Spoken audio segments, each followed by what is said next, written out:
Young Thug stepped into one of Atlanta's most well-known jewelry spots and casually picked out over $200,000 worth of chains, watches, and bracelets, then walked straight out without dropping a single dollar. And the wild part? The store let it happen. They were all smiles, snapping pics with him, letting him flex the pieces in videos and blast them all over social media like it was nothing. They moved like it was all love, like they were really on his side, like this was just business as usual. But then everything flipped. Out of nowhere, they slammed him with a $365,000 lawsuit and tried to paint him as some kind of fraud in front of everybody. That's when things got messy, because what Icebox didn't see coming was Young Thug pushing back hard. And when he did, he started exposing way more than just one situation. This wasn't just about one rapper in one store. It cracked open a bigger system that's been playing the same game for years, using rappers' names, their faces, their influence as free promo, then switching up the second it's more profitable to take them to court. That's when it starts to look less like business and more like a setup. So stay tapped in, because by the end of this, you're going to see how Icebox really runs their plays behind the scenes. And trust this situation with Young Thug, it's not just about unpaid jewelry. It's a full breakdown of how the jewelry game can finesse artists who don't know how these deals really work. And just to keep it real, this isn't some basic story about a rapper missing payments. If that's what you thought this was, you're about to see there's way more going on under the surface than people realize. When this story first popped up back in 2018, a lot of people jumped to the same quick conclusion. Young Thug was just wild with money, spending crazy, living way past his limits. That's the easy take. And honestly, that's exactly the image Icebox wanted everyone to run with. But wait a second. Before you lock in that idea, look a little deeper, because this wasn't just about careless spending. The truth is, Icebox built their whole play around getting rappers to move exactly like this. Take the jewelry first, pay later. That's the setup. And they knew exactly what they were doing when they offered that kind of deal to one of the hottest names in Atlanta at the time. Nothing about this was random. This was planned out, step by step, like a business move designed to hit big. So now the real question is, whose plan actually worked better in the end? Because this is where it starts getting real intense. For anyone not tapped into Atlanta's jewelry scene, Icebox isn't just some low-key shop sitting in the corner. They're a major name in hip-hop culture.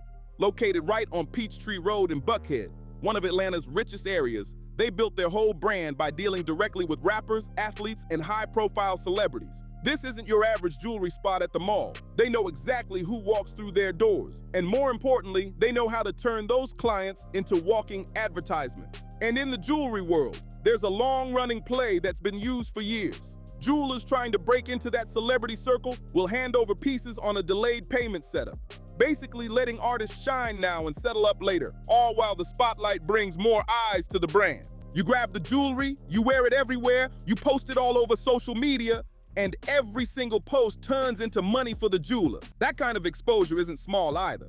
When a rapper with millions of followers shows off a chain tied to Icebox, that's basically free promotion worth serious cash, sometimes hitting hundreds of thousands in marketing value. So on the surface, it looks like a perfect deal.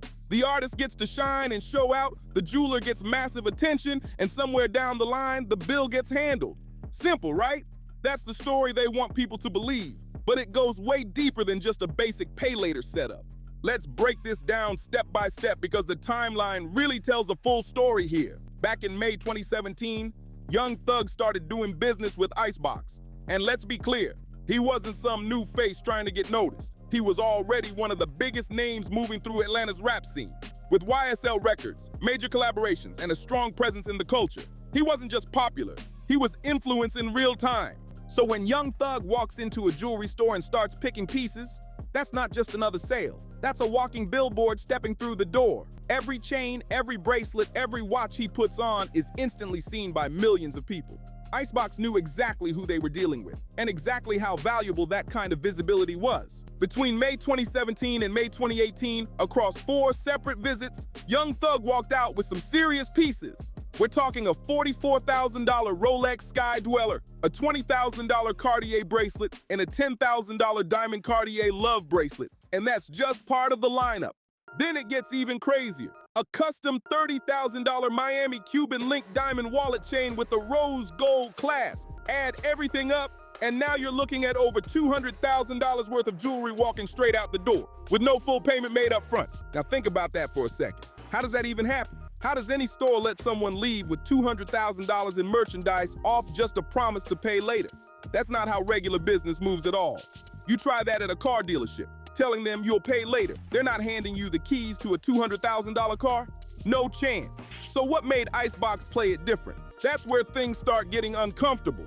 Because the answer, according to Young Thug's legal team later on, points toward what they described as a predatory business practice. And yeah, we'll get into that part. Now, to keep it fair, Icebox's side isn't completely empty here. Young Thug did make payments during that same time period. He put down a total of $95,000 toward the balance. That's not small. That's real money, almost hitting six figures on a $210,000 tab. But here's where everything started falling apart. The payments stopped completely. What was left sitting on the books? $115,090 still owed. And when Icebox tried to reach out to collect that remaining balance, nothing came back. No reply from Thug, no word from his team, just silence across the board. So on October 16, 2018, Icebox decided to turn up the pressure. Their attorney sent out a formal demand letter to Young Thug's last known address. And that's when this whole situation started shifting from business to full-blown legal drama. They gave him 30 days to handle it. Either pay what was owed or at least sit down and talk it out. The attorney even said it straight up. We told him if he did not respond or at least get back to us to discuss the debt within 30 days, we would sue him. But according to reports, nothing came back. No response at all. So by November 2018, just weeks after Young Thug got out of DeKalb County Jail tied to a drug-related case, Icebox made their move. They filed a lawsuit in Fulton County Superior Court, and they didn't come light either. This wasn't just about collecting the $115,090 balance, they pushed it way further. On top of that amount, they demanded $250,000 in punitive damages. That brought the total up to a wild $365,000, and they made sure it went public. Loud! That's when everybody realized this wasn't some quiet situation behind closed doors. This was meant to send a message. But here's where everything flips completely. Young Thug didn't just sit back and take that lawsuit. His legal team fired back with a counterclaim, and it was aggressive. The kind of response you don't usually see in a situation like this between a rapper and a jeweler. And what they put in those legal documents, that's what took this from a simple money issue to something way deeper. Young Thug's team argued that Icebox was running what they called a predatory business practice. And that claim changed the whole tone of the case. Now let's break that down clearly so it really hits. According to Thug's filings, Icebox didn't just sit back and let him take jewelry. They allegedly went after him. Over several months, they kept approaching him, encouraging him to take more pieces, and even pushing him to accept jewelry without paying anything up front. They reportedly gave him reassurance after reassurance, making it seem like the terms would stay flexible, friendly, and easy to manage, all while the value kept stacking higher and higher behind the scenes. And the understanding was that the exact payment terms would be figured out later on. That's the key part. Because according to Young Thug, Icebox didn't just casually let this happen, they made it happen. They allegedly went out of their way to put high-priced jewelry in his hands with zero upfront payment, made everything sound flexible and easy, and then switched the energy completely once the balance stacked up. Suddenly what was once, "we'll work it out," turned into strict deadlines and legal pressure. That flip is what made the whole situation look different. It wasn't just business anymore. It started looking calculated. Now ask yourself this. Why would a jeweler move like that? That's where it really gets interesting. From Icebox's point of view, think about the exposure. If Young Thug is moving around Atlanta for a whole year, wearing your pieces, posting them on Instagram, showing them in music videos, popping up at events with cameras everywhere, that's priceless attention for your brand. At his peak around 2017 and 2018, Young Thug had massive reach, millions of followers, and constant media coverage. Every time he stepped out, people were watching. And that kind of visibility, you can't just buy it like a normal ad. No commercial hits the same way as a major artist naturally wearing your chain in real life. So Thug's argument basically came down to this. Icebox already got what they wanted. They got months of high-level promotion from one of the biggest names in hip-hop.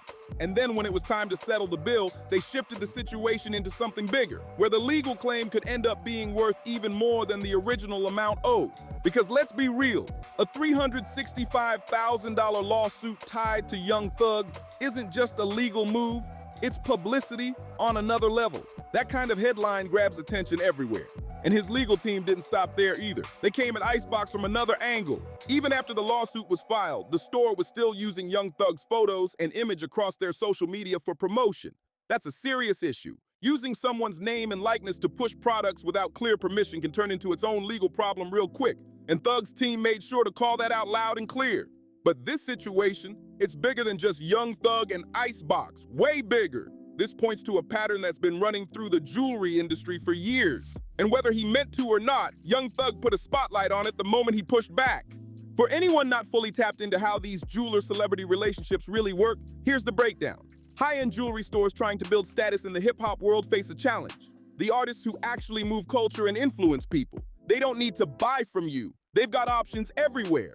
Every jeweler wants a name like Young Thug, Lil Baby, or Future connected to their brand. So what do? They make it easy to say yes. Take it now, pay later.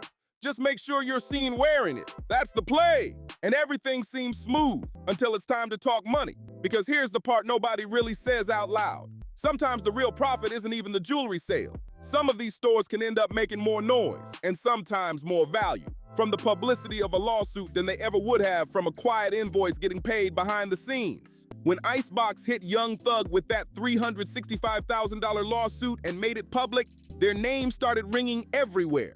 Every blog, every headline, every media outlet kept repeating Icebox over and over again, hundreds of thousands of times. That kind of exposure isn't cheap. It's worth serious money, potentially millions. At that point, the lawsuit didn't just look like legal action.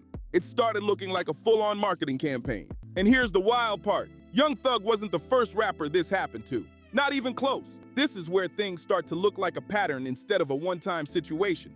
So now, let's talk about Exhibit A. Soulja Boy. Yeah, that's Soulja Boy.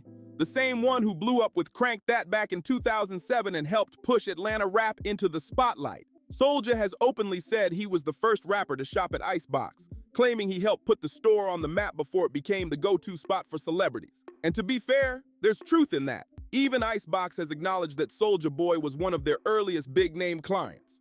But while he was helping boost their name, something else was building up behind the scenes. A tab. In October 2011, Soulja Boy made purchases totaling $45,144 at the store.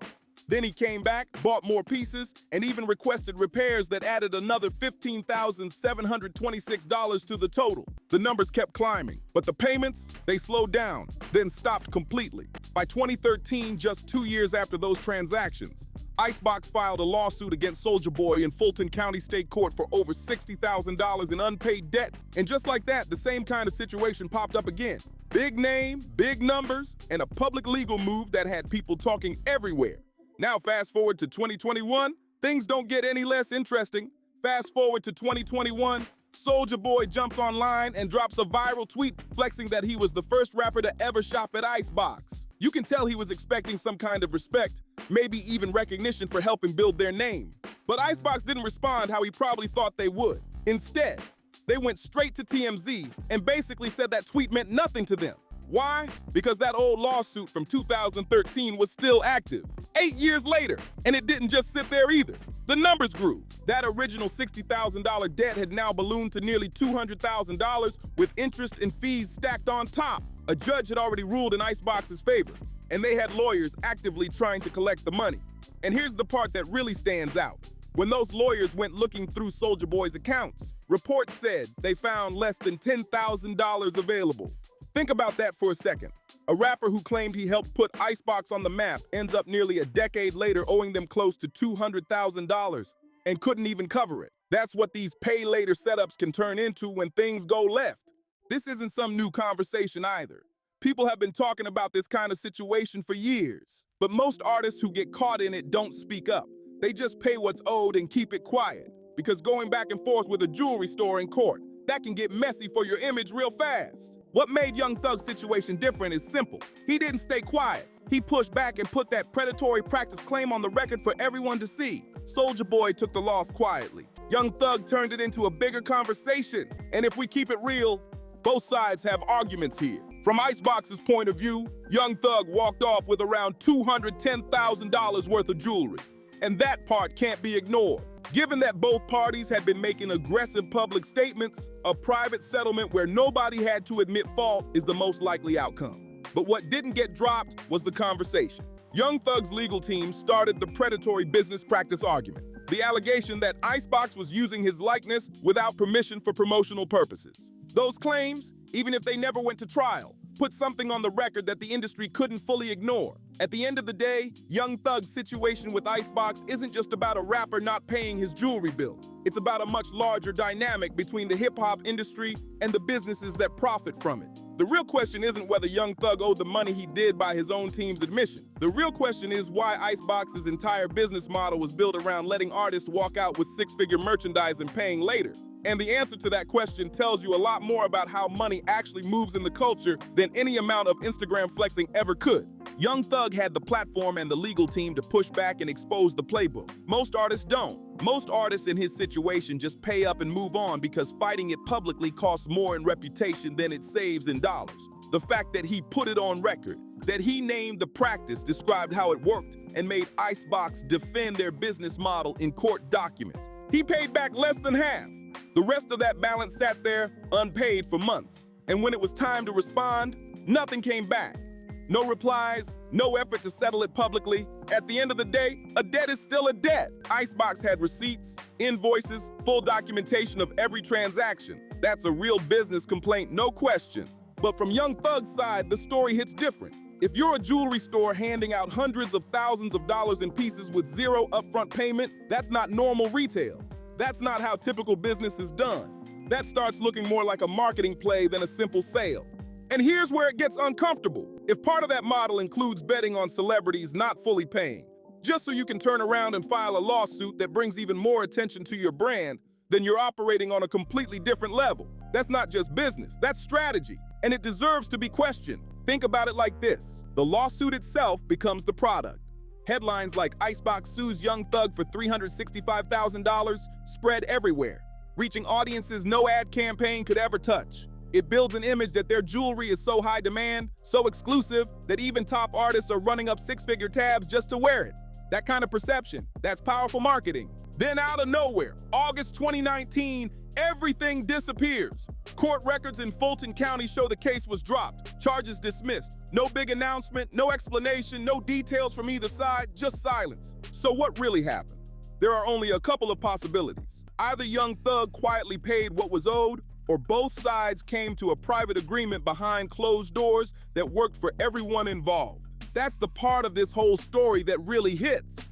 Because this isn't just about one artist or one store. It's about every rapper who's ever been told, take it now, we'll figure out the payment later. That line sounds smooth, but as you can see, it can come with some serious consequences. So now it's on you. What do you think really happened here?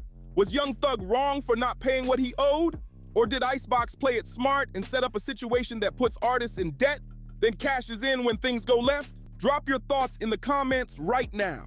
I want to hear both sides of this. No holding back. And if you want more breakdowns like this, real stories about how the industry moves behind the scenes, make sure you hit that like button, subscribe to the channel, and share this video with someone who needs to see it. Trust me, this is just one example. There's a whole lot more going on that people don't talk about.